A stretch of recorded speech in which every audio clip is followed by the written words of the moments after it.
Ada pernyataan dari Habib Rizik Syihab yang dimana sangat menggelikan. Dia memberikan pernyataan secara publik di panggung ceramahnya bahwa katanya para leluhur Ba'alawi di Indonesia ini ternyata datangnya ke Indonesia tanpa membawa istri. Dan ingat, para habaib yang datang tersebut nggak ada yang bawa istri, saudara. Mereka datang, mereka dagang, mereka berdakwah, nggak ada yang bawa istri. Lalu apa yang terjadi? Mereka kawin dengan orang Indonesia asli, saudara. Tai kucing lebih bau daripada tai ayam. Tai.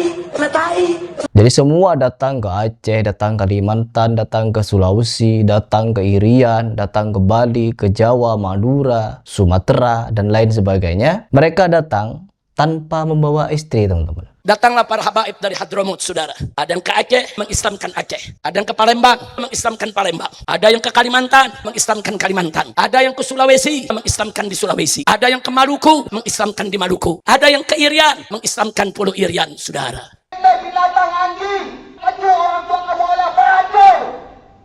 Bapak ibu kalian anjing. Sampah. Lalu mereka menikahi wanita pribumi Indonesia. Setelah itu lahirlah berbagai macam Habib. Maka amannya bumi tergantung amannya habaib seluruh Indonesia. Kalau ada di Indonesia tidak aman, bukan cuma Indonesia yang tidak aman, tetapi bumi akan dihancurkan oleh Allah Ta'ala.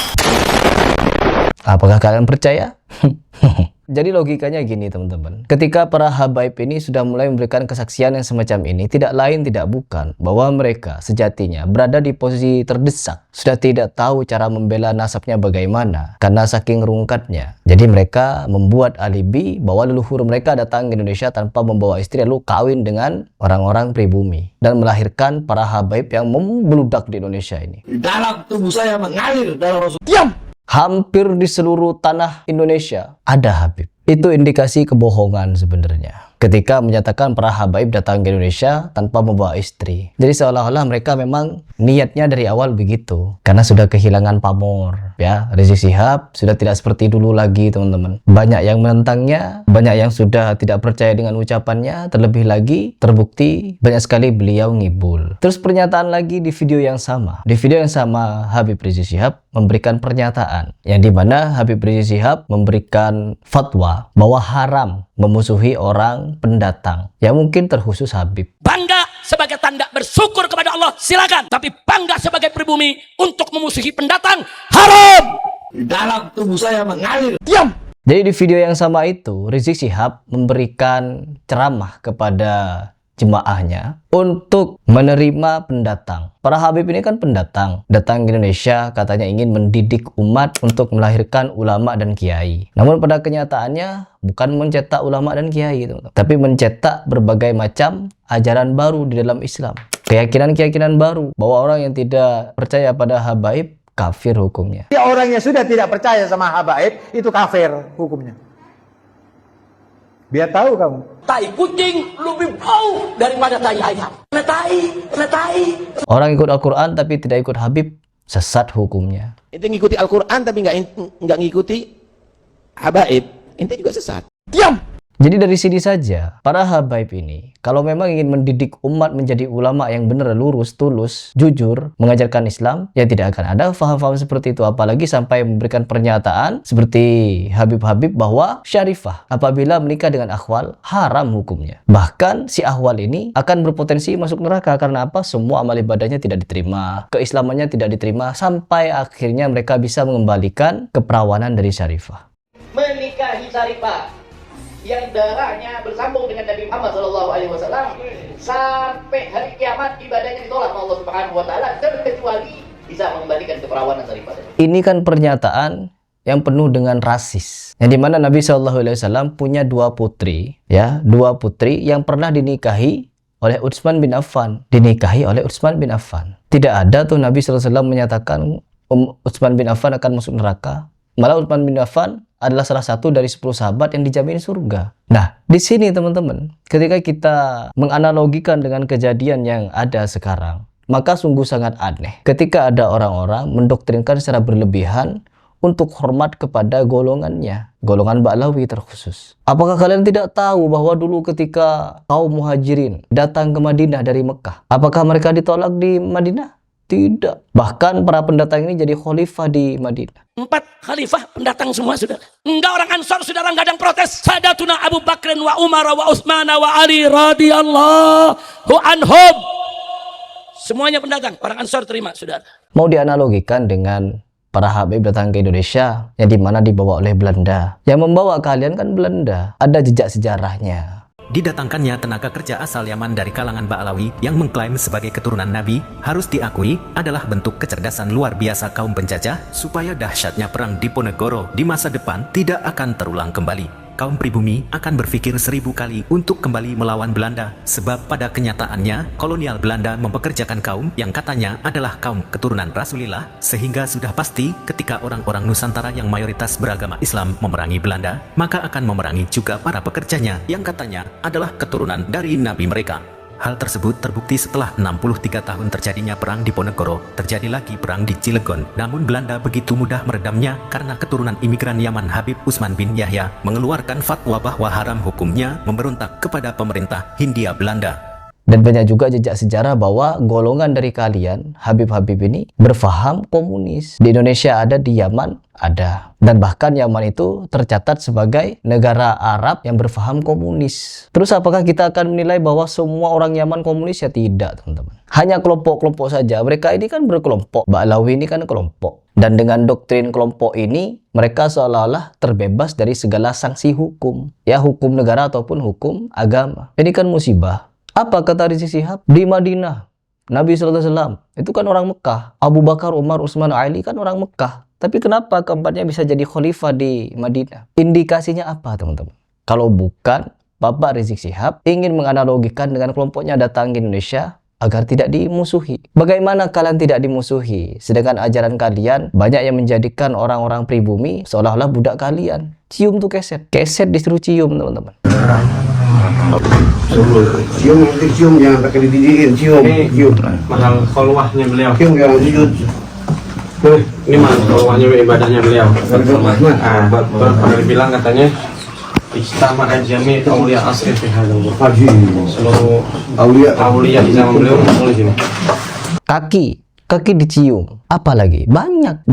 Jadi kalau mau berbicara masalah kenyelehan dari Habaib itu sangat banyak sekali. Apalagi di video yang sama itu Bapak Rizik Syihab juga menyatakan bahwa nenek-neneknya ini memperkuat argumen dari Pak Rizik Syihab bahwa ibu-ibu mereka, nenek-nenek mereka, nenek buyut mereka adalah bangsa pribumi, tidak ada yang syarifah. Nenek kami semua orang Indonesia asli, nggak ada orang dari Arab, saudara. Lalu ibu-ibu kami, nenek-nenek kami asli orang Indonesia, dari mana lalu para habaib yang ibunya neneknya asli Indonesia lalu dikatakan pendatang mau menjajah harus diusir, kurang ajar. Dalam tubuh saya mengalir. Diam. Nah, kok bisa baru muncul pemahaman seperti ini kalau memang mereka meyakini syarifah tidak boleh menikah dengan akhwal, sedangkan Habib boleh menikah dengan bangsa pribumi. Terus para syarifah siapa yang menikahi? Kalau seluruh habaib yang pertama datang ke Indonesia tidak bawa istri, terus siapa yang menikahi syarifah-syarifahnya? Gak tahu, tanya yang mau tanya saya.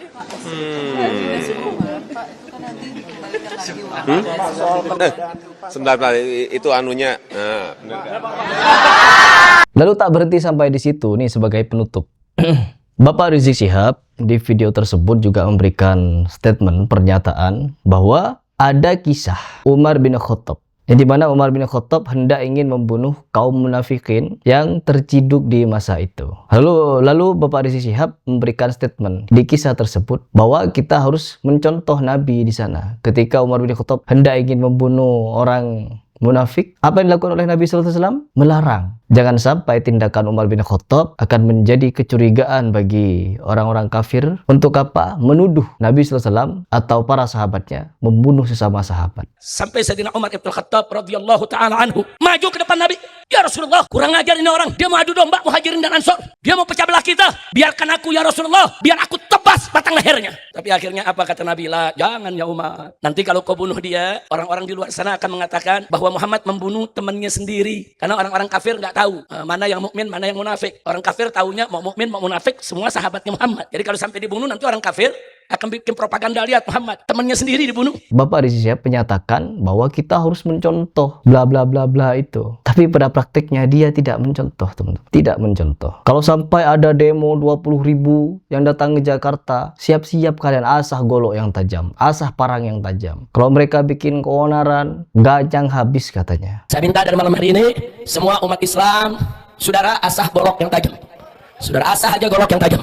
Hei umat Islam, keluar dari rumahmu, bawa senjatamu, ganyang mereka. Habisi di mana saja berada, saudara. Takbir, takbir, takbir. Diam. Diajarkan untuk membunuh orang, teman-teman, ajaran Habib. Dan bahkan mengajarkan orang untuk mendukung ISIS. Yang baik dari ISIS kita akui baik.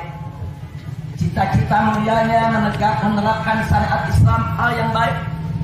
Cita-cita mulianya untuk menegakkan khilafah Islamiyah, hal yang baik. Cita-cita mulianya untuk melawan kezaliman Amerika Serikat dan sekutunya, cita-cita yang baik. Saya tanya, hal-hal yang baik dukung tidak?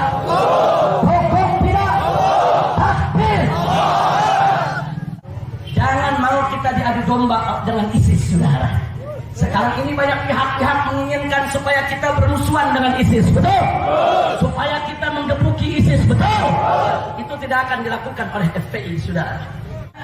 Kalau pemerintah dolim, tentara jahat, polisi jahat, main tangkap, main tembak, rakyat hartanya dijarah, tanahnya dirampas, syariat Islam disingkirkan, saudara. Saya mau tanya, kira-kira besok perlu ada ISIS tidak? Perlu ada ISIS tidak? Takbir.